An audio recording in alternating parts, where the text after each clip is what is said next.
Okay, so guten Morgen, meine Liebe. Was soll ich sagen? Ausser, dass heute der 31. März ist.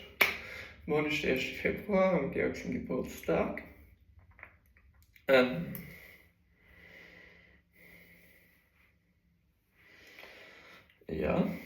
What else?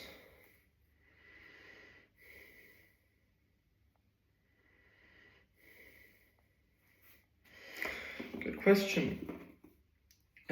Log in with sales. Like seriously log in. Morgen ist nochmal ein Pleasure-Tag. Aber das kommt schon. Heute ist schon ein Pleasure-Tag. Und nachher just einfach lock myself in my room and make some fucking calls. Fix the car. I gotta fix my fucking car, bro. That's insane.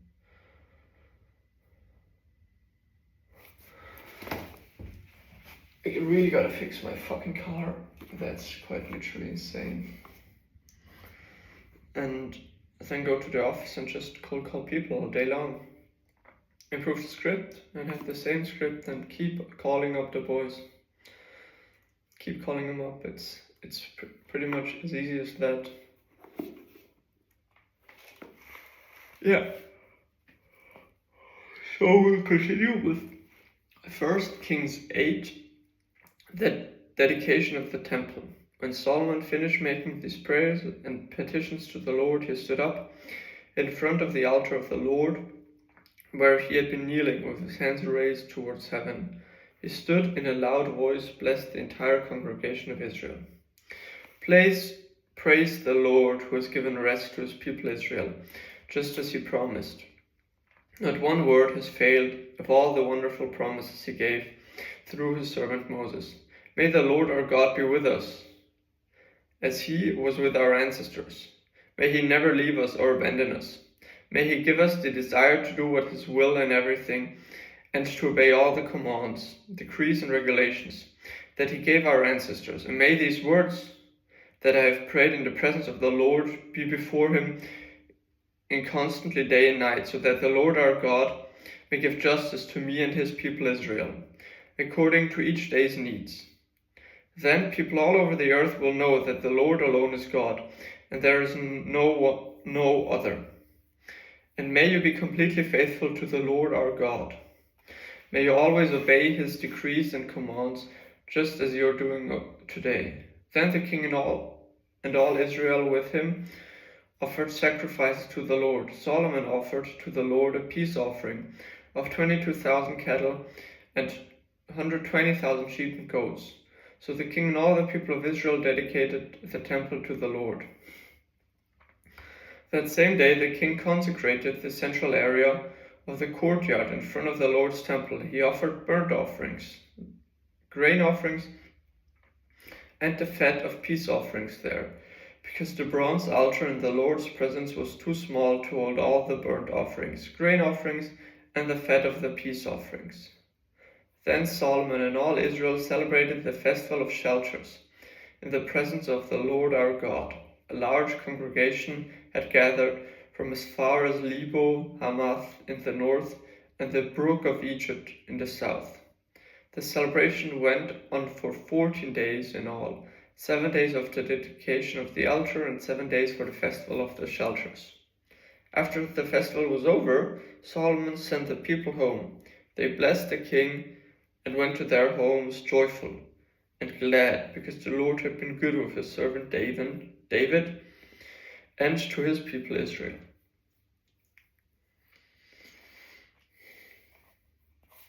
First Kings 9, the Lord's response to Solomon. So Solomon finished building the temple of the Lord as well as the royal palace. He completed everything he had planned to do. Then the Lord appeared to Solomon a second time, as he had done before at Gibeon. The Lord said to him, I have heard your prayer and your petition. I have set this temple apart to be holy, this place you have built where my name will be honored forever. I will always watch over it, for it is dear to my heart. As for you, If you will follow me with integrity and godliness as David your father did, obeying all my commands, decrees, and regulations, then I will establish the throne of your dynasty over Israel forever. For I made this promise to your father David. One of your descendants will always sit on the throne of Israel. But if you or your descendants abandon me and disobey the commands and decrees I have given you, and you serve and worship other gods, then I will uproot Israel from this land that I have given them. I will reject this temple that I have made holy to honor my name. I will make Israel an object of mockery and ridicule among the nations.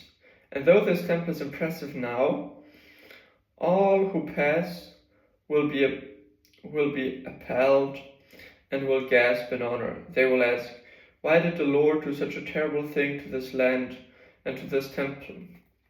And the answer will be, because his people abandoned the Lord their God, who brought their ancestors out of Egypt, and they worshipped other gods instead and bowed down to them.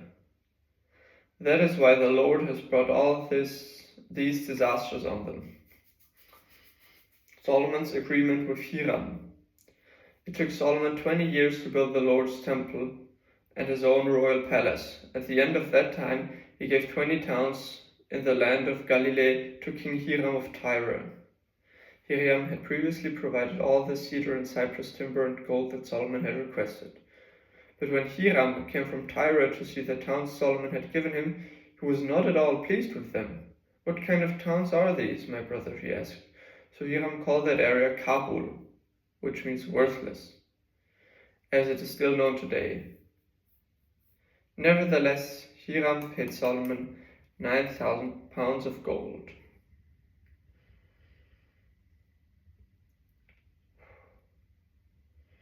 This is 4,000 kilograms.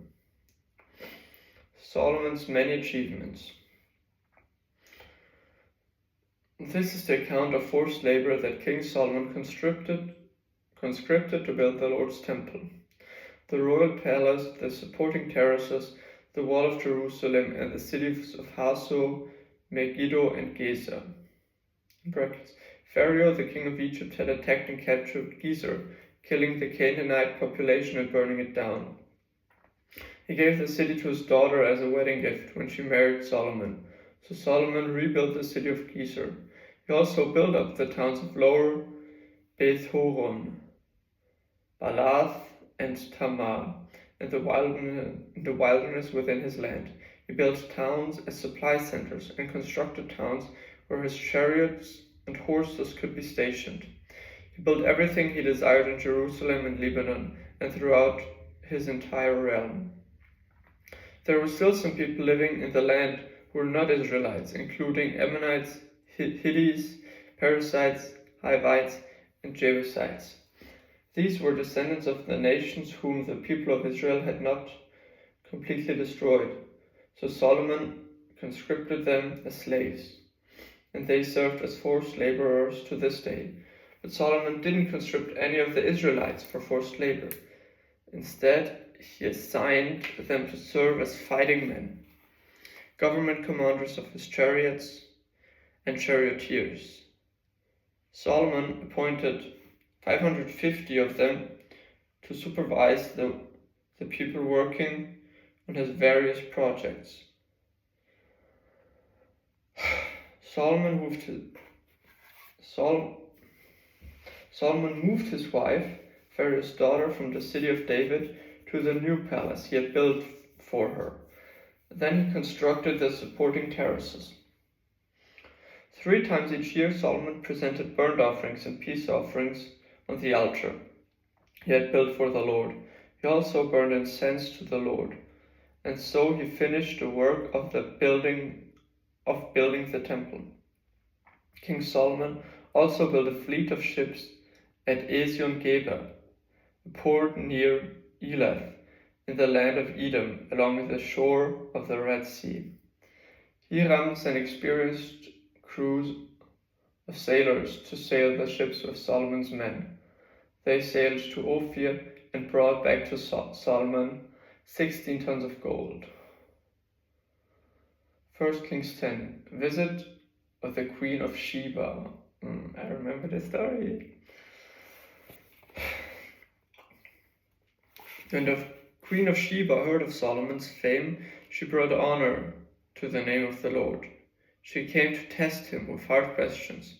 She arrived in Jerusalem with a large group of attendants and a great caravan of camels loaded with spices, large quantities of gold, and precious jewels. When she met with Solomon, she talked with him about everything she had on her mind. Solomon had answered all her questions. Nothing was too hard for the king to explain to her. When the Queen of Sheba realized how very wise Solomon was, when she saw the palace he had built, she was overwhelmed. She was also amazed at the food of his tables, the organization of his officials, and the splendid clothing, the cupbearers, and burnt offerings Solomon made at the temple of the Lord. She exclaimed to the king, "Everything I hear in my country about your achievements and wisdom is true. I didn't believe what was said until I arrived here and saw it with my own eyes.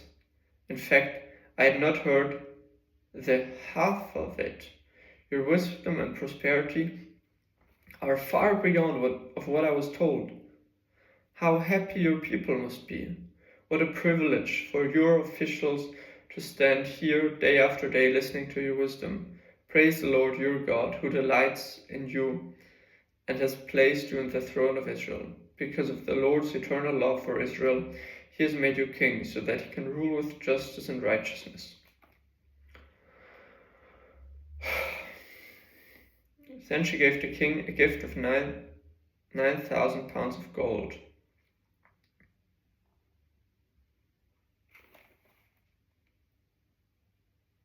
Which is 4,000 kilograms or 4 tons of gold. Great quantities of spices and precious jewels. Never again were so many spices brought in as those the Queen of Sheba gave to King Solomon. In addition, Hiram's ships brought gold from Ophir, and they also brought rich cargoes of red sandalwood and precious jewels. The king used the sandalwood to make railings for the temple of the Lord and the royal palace, and to construct lyres and harps for the musicians. Never before or since has been such a supply of sandalwood. King Solomon gave the Queen of Sheba whatever she asked for, besides all the customary gifts he had generously given. Then she and all her attendants returned to their own land. Solomon's wealth and splendor. Each year Solomon received about 25 tons of gold. This did not include the additional revenue he received from merchants and traders and all kings of Arabia and the governors of the land. King Solomon made 200 large shields of hammered gold, each weighed more than 15 pounds. He also made 300 smaller shields of hammered gold, each weighing nearly 4 pounds. The king placed these shields in the palace of the Forest of Lebanon. Then the king made a huge throne decorated with ivory and overlaid with fine gold. The throne had 6 steps and a rounded back. There were armrests on both sides of the seat, and the figure of a lion stood on each side of the throne. There were also 12 other lions, one standing on each end of the 6 steps. No other throne in the world could be compared with it. All of King Solomon's drinking cups were solid gold, as were the utensils in the palace of the Forest of Lebanon. They were not made of silver, for silver was considered worthless in Solomon's days. The king had a fleet of trading ships of Tarshish that sailed with Hiram's fleet. Once every 3 years the ships returned, loaded with silver, gold, ivory, apes, and peacocks. So King Solomon became richer and wiser than any other king on earth. People from every nation came to visit him and to hear the wisdom God had given him. Year after year, everyone who visited brought him gifts of silver and gold, clothing, weapons, spices, horses, and mules. Solomon built up a huge force of chariots and horses. He had 1,400 chariots and 12,000 horses. He stationed some of them in the chariot cities, some near him in Jerusalem. The king made silver as plentiful in Jerusalem as stone, and valuable cedar timber was as common as the sycamore fig trees that grow in the foothills of Judah. Solomon's horses were imported from Egypt and from Sicilia. The king's traders acquired them from Sicilia at a standard price. At that time, chariots from Egypt could be purchased for 600 pieces of silver and horses for 150 pieces of silver. They were then exported to the king of the Hittites and the king of Aram. 1 Kings 11. Solomon's many wives. Now King Solomon loved many foreign women besides Pharaoh's daughter. He married women from Moab, Ammon, Edom, Sidon, and from among the Hittites. The Lord had clearly instructed the people of Israel, "You must not marry them, because they will turn your hearts to their gods."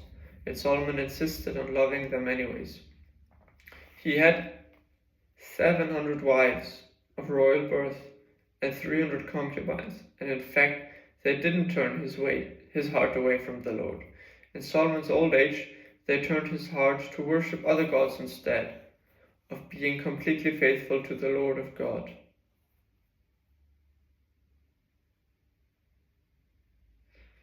As his father David had been. Solomon worshipped Ashtoreth, the goddess of Sidonians, and Molech, the detestable gods of the Ammonites.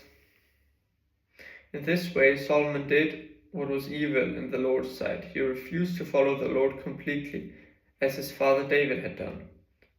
On the Mount of Olives, east of Jerusalem, he even built a pagan shrine for Chemosh, the detestable god of Moab, and another for Molech, the detestable god of the Ammonites. Solomon built such a shrine for all his foreign wives to use for burning incense and sacrificing to their gods. The Lord was very angry with Solomon, for his heart had turned away from the Lord, the God of Israel, who had appeared to him twice. He had warned Solomon specifically about worshipping other gods. But Solomon didn't listen to the Lord's command. So now the Lord said to him, "Since you have not kept my covenant and have disobeyed my decrees, I will surely tear the kingdom away from you and give it to one of your servants. But for the sake of your father David, I will not do this while you are still alive. I will take the kingdom away from your son. And even so, I will not take away the entire kingdom. I will let him be king of one tribe for the sake of my servant David, and for the sake of Jerusalem, my chosen city." Solomon's advisories. Then the Lord raised up Hadad the Edomite, member of Edom's royal family, to be Solomon's advisory. Years before, David had defeated Edom. Joab, his army commander, had stayed to bury some of the Israelite soldiers who had died in battle, while they killed every male in Edom. Joab and the army of Israel had stayed there for 6 months, killing them. But Hadad and a few of his father's royal officials escaped and headed for Egypt. Hadad was just a boy at the time. They set out from Midian and went to Paran, where the others joined them. Then they traveled to Egypt and went to Pharaoh, who gave them a home, food, and some land. Pharaoh grew very fond of Hadad, and he gave him his wife's sister in marriage, the sister of Queen Tahpenes. She bore him a son named Genubath. Tahpenes raised him in Pharaoh's palace among Pharaoh's own sons. And when the news reached Hadad in Egypt that David and his commander Joab were both dead, he said to Pharaoh, "Let me return to my own country." "Why?" Pharaoh asked him. What do you lack here that makes you want to go home? Nothing, he replied, but even so, please let me return home. God also raised up Rezon, son of Eliada, as Solomon's advisor. Rezon had fled from his master, King Hadadezer of Zoab, and had become the leader of a gang of rebels. After David conquered Hadadezer, Rezon and his men fled to Damascus, where he became king. Rezon was Israel's bitter advisory for the rest of Solomon's reign, and he made trouble just as Hadad did. Rezon hated Israel intensely and continued to reign in Aram. This was 31st of March 26 AM session.